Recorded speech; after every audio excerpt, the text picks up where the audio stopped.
डबरा में भाजपा प्रत्याशी भारत सिंह कुशवाहा के समर्थन में केंद्रीय मंत्री ज्योतिरादित्य सिंधिया ने ली चुनावी सभा। बोले, कांग्रेस ने हमेशा दलितों का अपमान ही किया है। गुना लोकसभा सीट से भाजपा प्रत्याशी और केंद्रीय मंत्री ज्योतिरादित्य सिंधिया ने आज ग्वालियर दौरे पर ग्वालियर लोकसभा सीट से भाजपा प्रत्याशी भारत सिंह कुशवाहा के समर्थन में डबरा में चुनावी सभा को संबोधित किया। उन्होंने चुनावी सभा में कांग्रेस की नीयत और नीति पर सवाल उठाए, कांग्रेस को जमकर आड़े हाथ लिया।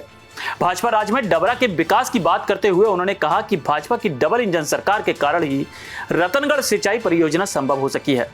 तत्कालीन मुख्यमंत्री दिग्विजय सिंह पर निशाना साधते हुए उन्होंने कहा कि श्रीमान बंटाधार के समय मध्य प्रदेश की कहां सिंचाई रकबा 6.50 लाख हेक्टेयर हुआ करता था, जो आज बढ़कर 47 लाख हेक्टेयर हो गया।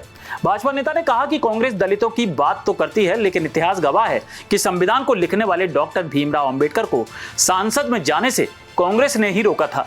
कांग्रेस ने न सिर्फ बाबा साहेब के खिलाफ अपना उम्मीदवार घोषित किया, बल्कि उन्हें चुनाव भी हराया।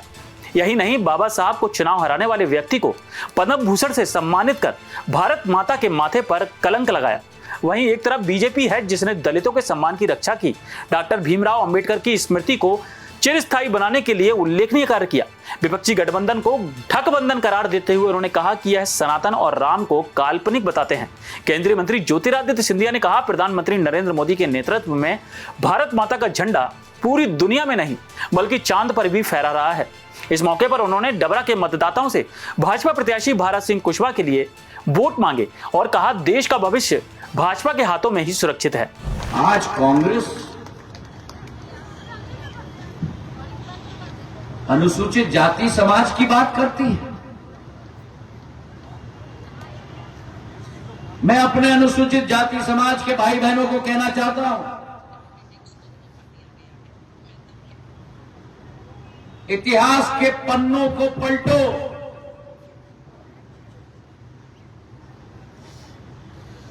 जिस बाबा साहब अंबेडकर ने भारत का संविधान लिखा, जिस भारत में स्वतंत्र रूप से आप और हम जी रहे हैं, उस संविधान को हम अपना धर्म ग्रंथ मानते हैं। संविधान के निर्माता आपके हमारे मार्गदर्शक पथ प्रदर्शक बाबा साहब अंबेडकर की दिल की चाहत थी कि प्रजातंत्र में चुनाव जीतकर वो लोकसभा में जाना चाहते थे, चुनाव के मैदान में उतरे।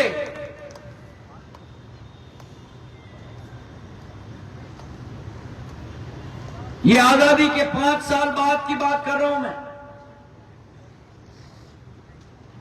किसी भी दल ने बाबा साहब अंबेडकर के सामने प्रत्याशी नहीं उतारा।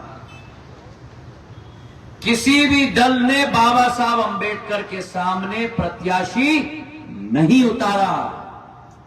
केवल एक दल ने उतारा। उस दल का नाम कांग्रेस पार्टी। कांग्रेस पार्टी ने बाबा साहब अंबेडकर के सामने प्रत्याशी उतारा, बाबा साहब अंबेडकर को चुनाव हराया।